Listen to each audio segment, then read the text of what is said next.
प्यारे बच्चों नमस्कार। इस वीडियो में मैं आपको अवतल दर्पण के लिए एफ यू बी में संबंध ज्ञात कीजिए, अर्थात 1/f बराबर 1/b प्लस 1/u सूत्र का निगमन कीजिए। और यहाँ से प्यारे बच्चे 100% कहता हूँ, बोर्ड की परीक्षा में इस बार डेरिवेशन जरूर आएंगे, सूत्र निगमन 100% आएंगे। तो इन वीडियो को बहुत अच्छी तरीके से ध्यान से समझें आप, ठीक। और यही टोटल फिजिक्स आपको इंटर में मिलेगी, बिल्कुल यही मिलेगी। अगर कोई आपका भाई बहन पढ़ रहा तो उसमें देखना जाके सेकंड किताब में ये चैप्टर आपका है, ठीक है। तो इस वीडियो को बहुत आराम से सावधानी पूर्वक देखेंगे। अगर कोई दिक्कत है वीडियो को रिपीट करके दोबारा बैक करके फिर देख लें, ठीक। अब प्यारे बच्चों, इसको शुरू करने से पहले इसके 2 वीडियो और बना चुका हूं मैं, ठीक है। एक अवतल दर्पण यानी अवतल दर्पण द्वारा फोकस दूरी तथा वक्रता त्रिज्या में संबंध, और दूसरा है उत्तल दर्पण द्वारा फोकस दूरी तथा वक्रता त्रिज्या में संबंध, अर्थात F बराबर R/2 इस सूत्र का निरूपण कैसे करते हैं। तो उसके 2 वीडियो बना चुके, तो उन वीडियो को आप जरूर देख लेना, ठीक। तो आपका ज्यादा समय लेते हुए वीडियो की शुरुआत करते हैं। तो प्यारे बच्चे, इस सूत्र को सिद्ध करने से पहले इसका कुछ है वो देख लें। तो सबसे पहले आप ये हेडिंग डालेंगे, अवतल दर्पण के लिए UBF में संबंध ज्ञात कीजिए, ठीक। सबसे पहले इतना काम कर लो, हेडिंग डाल लो, जितना पता है उतना लिखना आपको। पहले प्यारे बच्चे ये हेडिंग डाल दो, अभी आपको लिखना कुछ नहीं है, ठीक, क्योंकि इसको मैं हटा रहा हूँ। इसको लिख लो, फिर इसके बाद मैं इसको हटा रब कर रहा हूँ, क्योंकि बोर्ड पे जगह करना थोड़ी।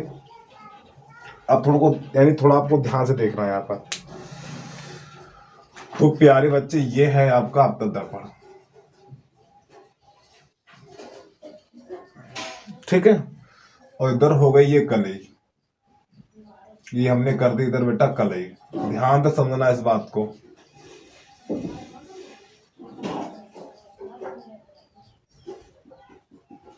इसका नाम है M1 और इसका नाम है M2। समझना ना ध्यान से, क्योंकि ये चीज नहीं समझ में आएगी तो आप नहीं कर पाओगे। प्यारे बच्चे, ये कहलाता मुख्य अक्ष। पटरी से बिल्कुल सीधा करना आपको ये, ठीक। यहां पर होता है दर्पण का ध्रुव, ये क्या होता है ध्रुव, और ये लकीर कहलाती है मुख्य अक्ष। ध्यान से समझना थोड़ा। प्यारे बच्चे, यहां कहीं पे होगा C, इसको बोलते हैं वक्रता। थोड़ा इधर डालना इसी को, मान लो यहां पर है आपका ये C, ठीक। और इसको बोलते हैं वक्रता केंद्र, ये C, और इसको बोलते हैं वक्रता केंद्र। C और P के बीच में, C और P के बीच में होता है फोकस, बिल्कुल बीचों, यानी आधी धुरी होती है, ये होता है आपका फोकस, ठीक। अब यहाँ पे इस दर्पण के सामने, यानी कि हमेशा ध्यान रखना प्यारे बच्चे, जब प्रकाश किसी दर्पण पर पड़ता है, जब प्रकाश किसी दर्पण पर पड़ेगा तो हमेशा बाएं साइड पड़ता है, ठीक है। ये दायां और ये बायां, तो प्रकाश हमेशा इधर से पड़ेगा, बाएं तरफ से पड़ेगा, ठीक। अब देखना प्यारे बच्चे, ये आपकी मान लो इस दर्पण के सामने, जैसे दर्पण है तो दर्पण के सामने ये मार्कर रख दें, ठीक है। तो इसके सामने कुछ दूरी पर हमने एक रख दी वस्तु, ये वस्तु मान लो दर्पण के सामने कोई पेन है या कोई किताब रखी हुई यहाँ पर, और इसका नाम है A और B। क्या है? A और B। अब यहां से जैसे कि ऐसे मान के चले, जब प्यारे बच्चे यहां से मान लो ये आपकी कोई वस्तु है, आपने टार्च की रोशनी लगाई, जब यहां से टार्च की रोशनी लगाएंगे तो प्यारे बच्चे यहां से जो किरणें कुछ इधर से निकल जाए, कुछ ऊपर भाग जाएंगे, ठीक है, और कुछ सीधी चले जाएंगे। तो यहां से एक किरण वो लेंगे जो मुख्य अक्ष के समांतर है, ठीक। थोड़ा समझ रहे ना ध्यान से। तो मुख्य अक्ष के समांतर यहां से प्रकाश की किरणें जो चलती हैं बेटा, कुछ ऊपर जाती हैं, कुछ इधर को लौट जाती हैं, ठीक है। तो मैं एक किरण लेनी है वो मुख्य अक्ष के समांतर, इसके इस प्रकार। अब यहां पर मान लो डी पर दर्पण से टकराती है, ठीक। मुख्य अक्ष के समांतर जो दर्पण M2 है वो डी पर टकराती है। टकराने के बाद, और ये वाली किरण होती है आपकी आपतित किरण, क्या कहलाती है? आपतित किरण। और टकराने के बाद ये वाली किरण फोकस से निकल जाती है, ऐसे करके, ठीक। प्यारे बच्चे, ये वाली होती है यानी BD आपतित किरण है। जब दर्पण से टकराने के बाद इसका नाम चेंज हो गया, यानी कि जो BF है, सॉरी डी एफ है आपकी, ये परावर्तित किरण है। ठीक, डी एफ है यानी जो किरण निकल के आई है ये परावर्तित किरण कहलाती है। उम्मीद है यहां तक समझ में आ गया। ठीक, अब अगली किरण क्या होगी, ये वाली किरण मुख्य अक्ष के समांतर जा रही है। ठीक, तो डी से टकराने के बाद इधर को निकल गई। अब अगली किरण क्या होगी, वक्रता केंद्र सी से होके जाएगी। वक्रता केंद्र बेटा सी से होके गई। ठीक, जो किरण वक्रता केंद्र से होकर जाती है, ठीक है, यानी कि वक्रता केंद्र सी से होकर जाती है तो इसी मार्ग से वापस लौट जाती है। ये वाली किरण इधर को आई और इधर को ही वापस हो गई है। जो किरण वक्रता केंद्र से होके जाएगी, ठीक, तो वह उसी मार्ग से वापस हो जाती है। इधर से आई थी उधर से चली गई, और ये वाली किरण इधर से आई थी लेकिन इधर को निकल गई है। अब प्यारे बच्चे ये जो परावर्तित किरणें हैं वे दोनों यहां पर काट रही हैं। ये जो ये परावर्तित किरणें हैं वो यहां पर काट रही हैं, तो यही वस्तु ए बी का प्रतिबिंब बनता है। ठीक, तो यहां पर लिखेंगे आप ए डी ए डैश और यहां पर लिखेंगे बी डैश, ए डैश, यहां पर लिखेंगे बी डैश। यहां पर दूसरा नाम, हाँ ठीक सही है। उम्मीद है यहां तक ये समझ में आ गया होगा। ठीक, अब क्या करेंगे प्यारे बच्चे, अब थोड़ा यहां पे लिखे दे रहा हूं, देखो, यानी कि पी ए, ये पी ए क्या है बेटा, पी ए, तो यहां पे लिखेंगे दर्पण से वस्तु की दूरी, या इसको बाद में लिखेंगे। ठीक, अब यहाँ पे उम्मीद है चीज समझ में आ गई। ठीक, अब यहाँ थोड़ा समझना प्यारे बच्चे, ये क्या फोकस है, ये क्या है फोकस है, तो यहां से लेके यहां तक की दूरी कहलाती है फोकस दूरी। इसे लिखा जाएगा अब से। ठीक, अब ये ए डैश बी डैश है, वस्तु ए बी का प्रतिबिंब है, तो यहां से लेकर यहां तक ये कहलाता है आपका वी, ये दूरी हो जाती है बी। ठीक, फिर यहां से लेके यहां तक ये कहलाती है वक्रता त्रिज्या आर।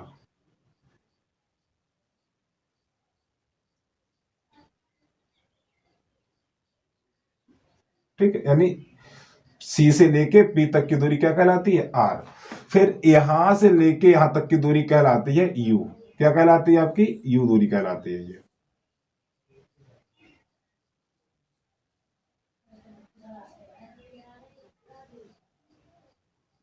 ये ठीक, अब इसमें थोड़ा बहुत लिखना है, वो क्या लिखेंगे मैं आपको बता दे रहा हूं।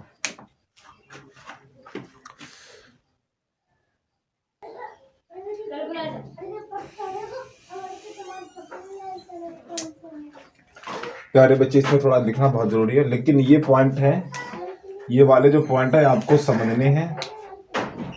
ठीक, ये सिर्फ आपके लिए, इसमें लिखे नहीं जाएंगे। ठीक है, तो यहां पे क्या लिखेंगे, माना M1 M2 एक अवतल दर्पण है जिसका ध्रुव P और फोकस F और वक्रता केंद्र C है। ठीक, और ए बी क्या, ए बी एक वस्तु है, ए बी एक वस्तु है जिसका वास्तविक प्रतिबिंब ए डैश और बी डैश है। ठीक है, अब प्यारे बच्चे क्या करेंगे, आपको यहां से एक अवलंब डालेंगे इस प्रकार, ये डैश डैश करके, और इसको लिख लेंगे n।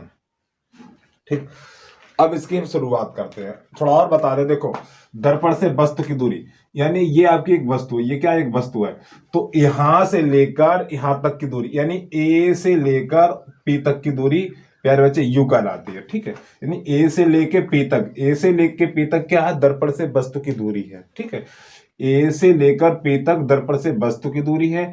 अब सी से लेकर पी तक, सी से लेकर पी तक ये वक्रता त्रिज्या कहलाती है। ठीक है, सी से लेके पी तक ये वक्रता त्रिज्या कहलाती है। ये वाला हो गया आर, तो इसे -r लिखा जाएगा। ठीक, क्योंकि इधर वाली दूरियां सब माइनस की होती हैं। जैसे आपने ग्राफ पढ़ा है ये इस प्रकार, तो इस पे जितनी भी दूरियां होंगी, इस रेखा पर जितनी भी दूरियां होंगी वो ऋणात्मक होंगी। ठीक है, यहां से एक अभिलंब मान लो ग्राफ खींचते हैं ऐसे करके, तो ये वाली लाइन है वो आपकी ऋणात्मक होती है, अर्थात जो दर्पण बनता है वो इस प्रकार ऐसे करके बनता है।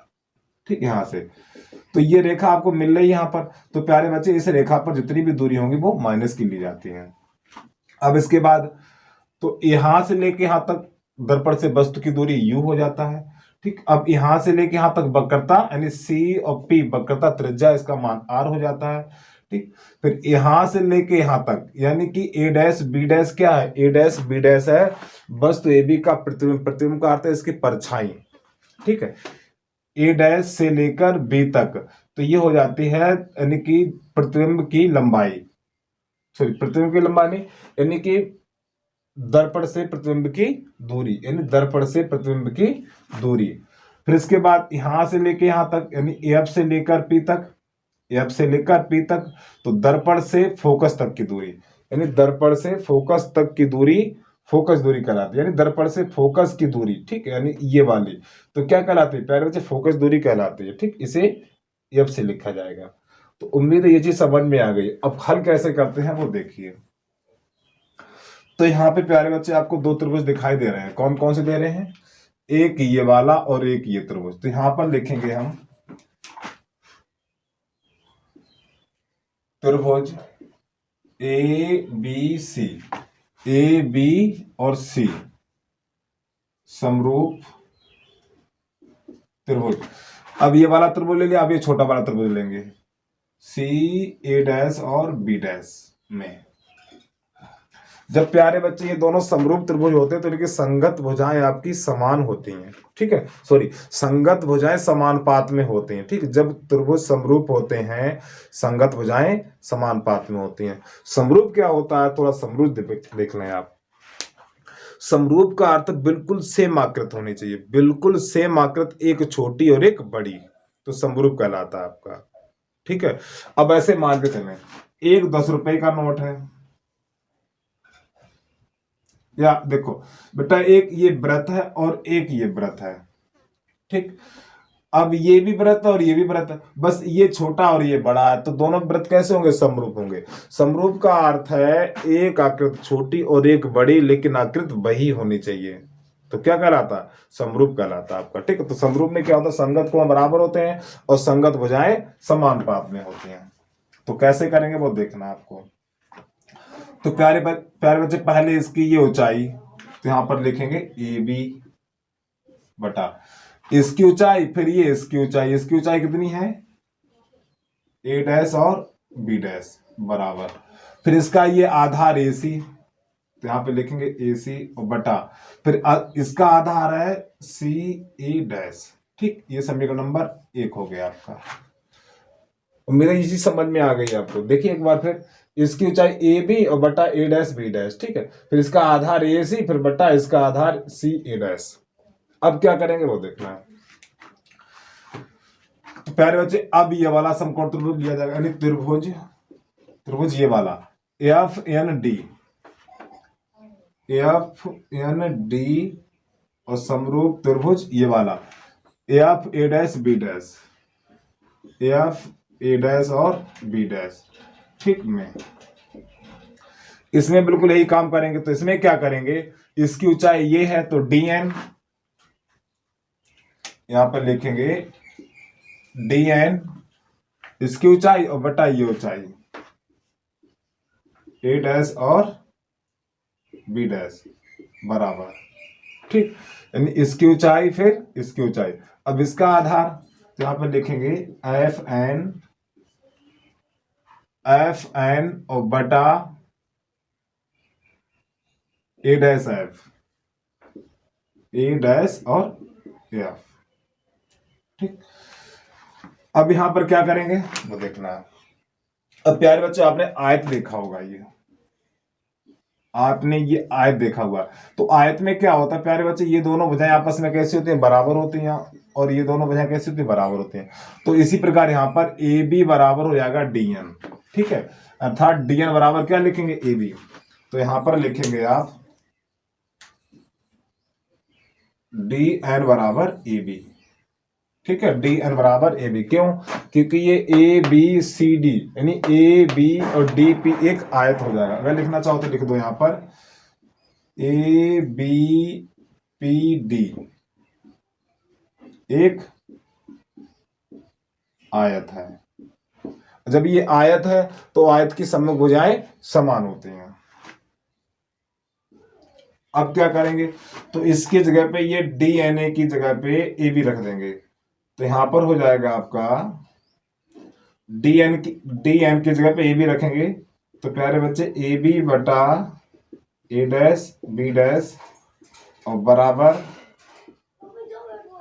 FN बटा A डैश और F, ये समीकरण नंबर 2।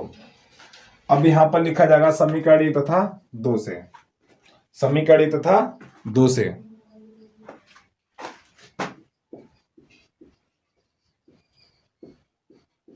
समीकरण 1 तथा 2 से।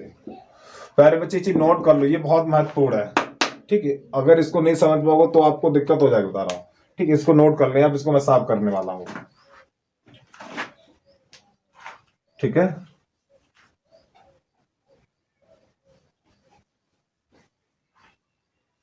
इतना तो हटा, इतना भी हटा दे रहा हूं मैं आपको।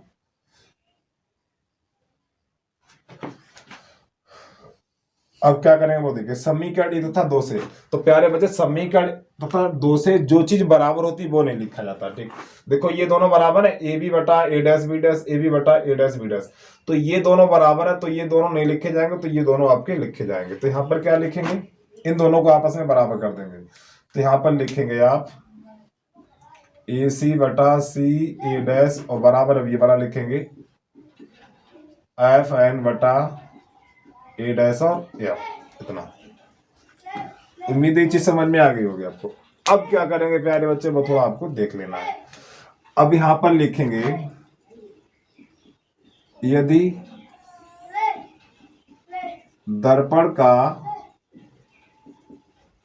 द्वारक छोटा है, यदि दर्पण का द्वारक छोटा है, ठीक है, द्वारक छोटा है, तो बिंदु डी, ये वाला बिंदु डी दर्पण के ध्रुव P के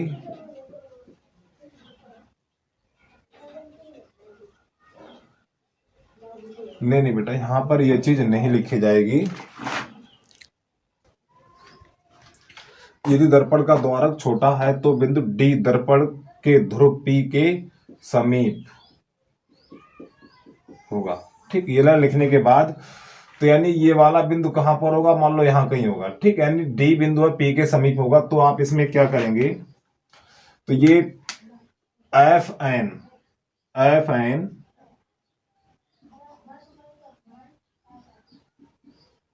इधर थोड़ा लिखें,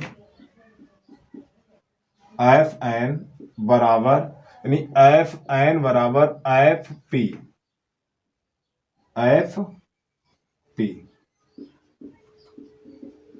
रखने पर, ठीक।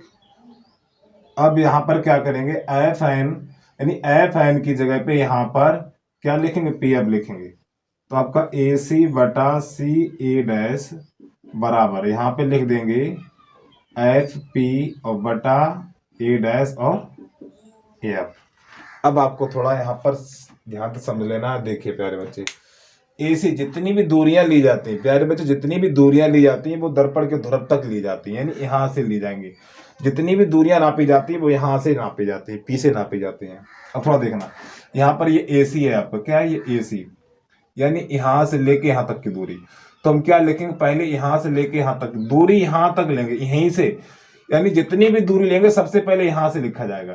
तो सबसे पहले लिखो आप ए पी, इसको लिखेंगे आप ए पी माइनस, ठीक, यहां से लेके यहां तक लिख लिया हमने, देखो ए पी लिख लिया, लेकिन हमें लिखना ये है। तो ए पी लिखने के, यानी ए पी में से ये वाली चीज घटा देंगे तो यही तो बच जाएगा, तो माइनस सी पी बटा सी ए डैश।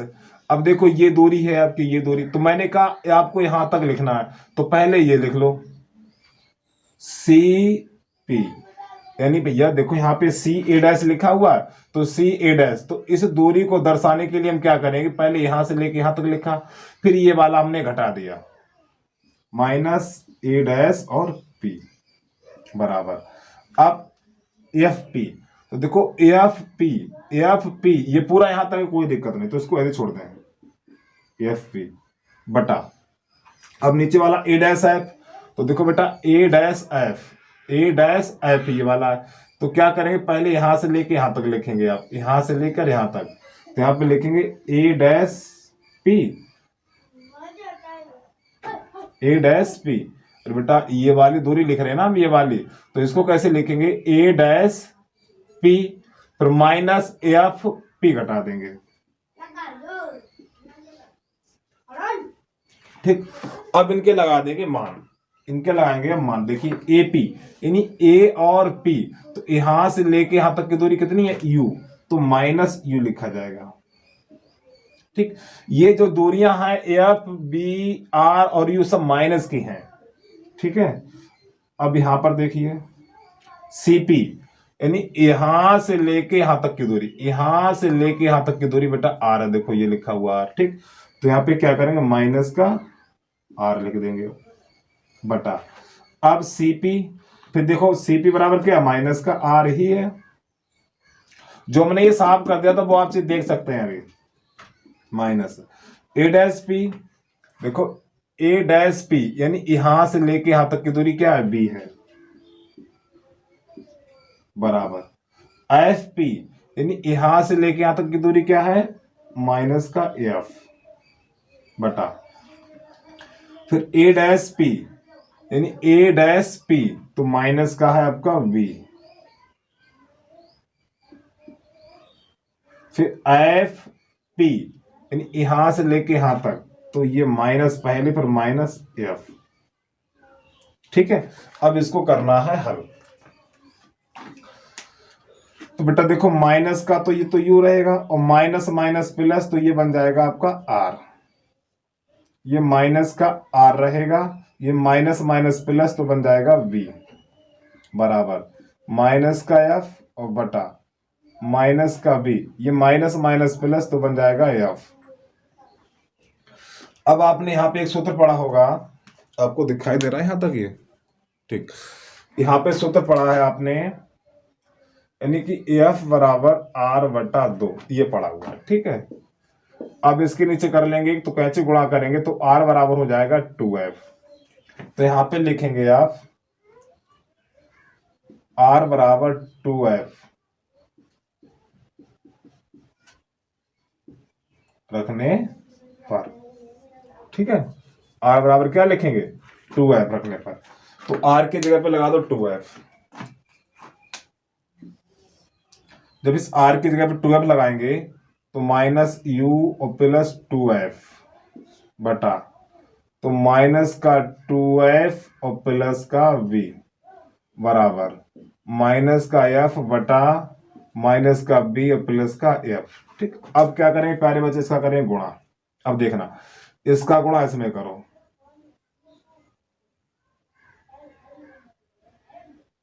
कैसे गुणा करेंगे, माइनस एफ का गुणा इसमें करेंगे तो माइनस का 2f स्क्वायर हो जाएगा, फिर इसका इसमें गुणा करेंगे तो माइनस का हो जाएगा v और एफ, इसका गुणा इसमें करेंगे। ठीक हो गया इसका, अब इसका इसमें करेंगे तो माइनस यू का गुणा माइनस बी में करेंगे तो माइनस माइनस प्लस तो आपका हो जाएगा यू बी। ठीक, फिर माइनस यू का गुणा एफ में करेंगे तो माइनस यू और एफ। ठीक, अब 2f का गुणा b में करेंगे तो माइनस का 2f b, अब 2f का गुणा इसमें 2f का गुणा 2f का गुणा इस f में करेंगे तो आपका हो जाएगा प्लस का 2f स्क्वायर। प्यारे बच्चे कहीं पर गलती हो गई माइनस की, वो कहां पर हुई है वो देखना है। इसमें देखना कहीं पर माइनस की थोड़ी गलती हो गई, एक बार गुणा देखें। अच्छा देखो बेटा, इसका गुणा इसमें करेंगे, पहले इसका गुणा इसमें करेंगे, अच्छा हाँ यही थोड़ी गलती हो गई, माइनस एफ का गुणा माइनस 2 में करेंगे तो माइनस माइनस प्लस ये बन जाएगा। ठीक, अब सही है। अब क्या करेंगे, ये देखिए आपका यहां से ये कट जाएगा। ठीक है, अब क्या करें हम, इन दोनों को ले आए इधर, या एक काम करें इसको ले आए हम इधर, या इन दोनों को इधर ले आए, आप इन दोनों को ले आए इधर।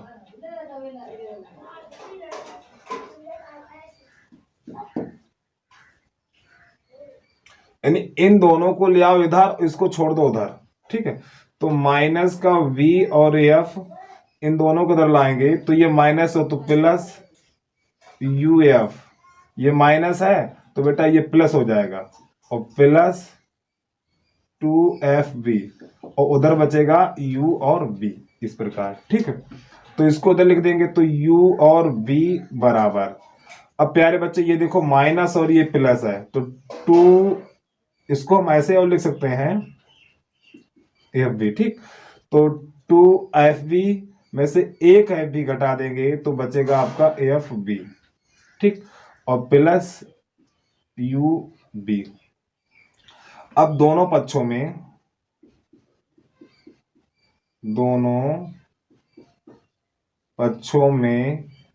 fub का भाग देने पर, ठीक, तो ub बटा fub बराबर fv बटा fub प्लस ub बटा f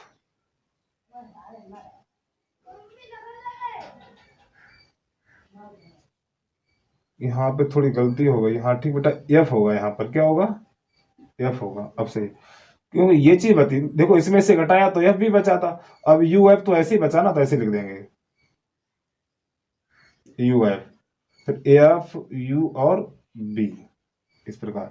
तो प्यारे बच्चे ub से ub कट जाएगा और fv से fb कट जाएगा और uf से uf कट जाएगा। तो जो आपका बचेगा 1/f बराबर 1/u और प्लस 1/b। अब इसको आगे कर दे, इसको कर दे पीछे, तो 1/f बराबर 1/b और प्लस 1/u। तो प्यारे बच्चे यही आपका निकल के आ गया है सूत्र। उम्मीद है ये चीज आपको समझ में आ गई होगी, ठीक है। अगर आपको वीडियो अच्छा लगा प्लीज वीडियो को लाइक कर दो, अगर आपने चैनल को सब्सक्राइब नहीं किया तो हमारे चैनल को सब्सक्राइब भी कर लो और साथ में बेल आइकन घंटी को भी प्रेस कर लो।